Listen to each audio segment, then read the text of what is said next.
Nous, de la mairie des Cayes, nous voulons exprimer notre gratitude à tous ceux et celles qui n'ont marchandé ni leur temps ni leurs efforts pour qu'on puisse être à ce jour.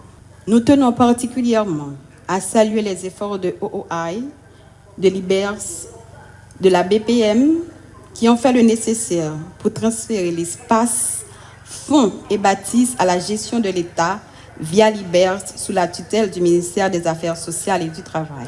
Si notre société ne se concentre pas sur ses enfants, nous allons certainement plus bas que le fond. Notre dérive ne fait que commencer. C'est un devoir que nous avons d'investir à fond pour assurer l'avenir de nos enfants et ceux qui traînent dans les rues, car le sort ne leur a pas été favorable. Nous devons nous en soucier beaucoup plus encore. Une société dont les enfants sont marginalisés court inexorablement vers sa perte. En sommes-nous seulement conscients? Ce n'est pas seulement par responsabilité que nous incombe notre position institutionnelle que nous devons agir. Nous devons en faire un credo de citoyenneté, peu importe qui nous sommes, peu importe notre appartenance sociale, politique, religieuse. Nous devons agir. Et nous devons le faire vite. Je suis absolument convaincu qu'aucun Haïtien ne peut prétendre n'avoir jamais côtoyé le sort déshumanisant infligé à des enfants vulnérables qu'on rencontre partout dans le pays. Le gouvernement de la République d'Haïti, dirigé par le Premier ministre Alice Didier Fizimé, décide, à travers le ministère des Affaires sociales et sous le leadership du Conseil présidentiel de transition, de s'attaquer à ce fléau aux conséquences désastreuses pour le peuple haïtien. Cette décision du gouvernement de combattre l'abandon, l'exploitation des enfants vulnérables se matérialise à travers l'inscription dans le budget d'investissement de la République un projet intitulé « Mise en place d'un dispositif tripolaire de maisons de rééducation pour enfants et adolescents en situation de vulnérabilité ». Ce projet s'étendra sur une période de 3 ans pour une enveloppe de plus de 2 milliards de gourdes avec un financement de 100 millions de gourdes pour l'exercice 2025-2026 et un don de plus de 40 carreaux de terre, fonds et bâtisses avec une installation déjà prête à accueillir des enfants dans le département du Sud. Aujourd'hui, par cette activité, le gouvernement veut procéder au lancement de la mise en place de ce dispositif tripolaire de maisons de rééducation pour enfants et adolescents et à l'inauguration du centre du pôle du Sud. Par cette action concrète, nous franchissons une étape décisive dans la transformation de notre système national de protection sociale. L'année 2025, ça a marqué 67 l'année. Depuis l'État haïtien a créé centre d'accueil qui est dans Carrefour Port-au-Prince dans l'année 1958. C'est juste dans l'année 2000, l'État haïtien est venu créer centre d'accueil transit qui est dans Delma 3. Ça veut dire, pendant 221 l'année, depuis ancêtre nous fin banon liberté, nous pas arrivé à construire plus passé de centres pour nous faire réinsertion sociale ti moun qui tombé dans vulnérabilité. Alors que pendant toute période ça, données statistiques montrent nous un bon parti dans ti moun pays tombé dans vulnérabilité et puis exposé à toute qualité exploitation à mauvais traitement, ça qui la cause en pile nan yo tombé dans déviance sociale.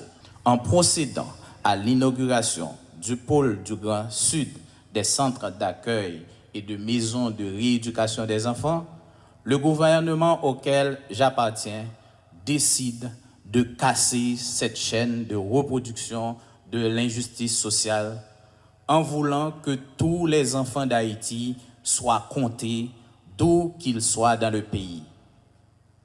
En réalité, cette activité n'est pas un acte isolé, ni un geste limité à une région. Elle s'inscrit dans la vision même du gouvernement de répondre à ses obligations de protection des enfants sans discrimination aucune. Ce projet de mise en place d'un dispositif tripolaire de maisons de rééducation pour enfants est d'une dimension nationale et s'établit dans 3 pôles stratégiques de la République d'Haïti, le Sud, l'Ouest et le Nord, dans une perspective de faciliter une vie meilleure aux enfants, particulièrement les enfants les plus vulnérables de tout le territoire du pays. Le lancement du projet de mise en place d'un dispositif tripolaire Sud, Ouest, Nord, de maisons de rééducation pour enfants et l'inauguration aujourd'hui du pôle Sud sont arrivés à point nommé. Ils constituent un acte de priorisation de l'intérêt supérieur des enfants en ce temps où leur dignité est menacée par la crise multidimensionnelle à laquelle le pays fait face. Les enfants sont les premières victimes des conflits armés. Ceux qui se retrouvent associés aux bandes armées, filles comme garçons, sont encore plus durement touchés. Non seulement ils sont tués, blessés ou rendus invalides, mais ils subissent également de graves formes d'abus et d'exploitation, y compris sexuels. Ce sont des esclaves domestiques modernes, taillables et corvéables à merci. Les bandes terroristes les privent en outre de leur droit fondamental à l'éducation et à un environnement protecteur. Le tableau en Haïti est très préoccupant. 2269 violations graves sur les enfants en 2025, soit une hausse alarmante de 500% par rapport à l'année 2024. Par cet événement aujourd'hui, nous honorons une promesse faite à nos enfants, celle de ne jamais détourner les yeux lorsque la dignité d'un enfant est menacée. Il est de principe que l'enfant doit, en toutes circonstances, être parmi les premiers à bénéficier secours et assistance. L'heure est à l'action. Face à la barbarie à laquelle nos enfants sont exposés, l'événement du jour entend leur accorder une vie meilleure. Il s'agit d'un acte d'État pris en résolution par tous les conseillers présidents du Conseil présidentiel. Celui d'affirmer que la protection de l'enfant est le fondement même de notre reconstruction. Les dispositions sont prises pour le financement de l'ensemble des activités planifiées dans le cadre de ce projet, dans une perspective de permettre une vraie réinsertion des enfants vulnérables. Il est crucial de reconnaître que nos enfants ne sont pas responsables et ils ne sauraient être considérés responsables de leurs conditions de vulnérabilité. En toutes circonstances, ils sont donc des victimes et doivent bénéficier de la protection de l'État, en toutes circonstances.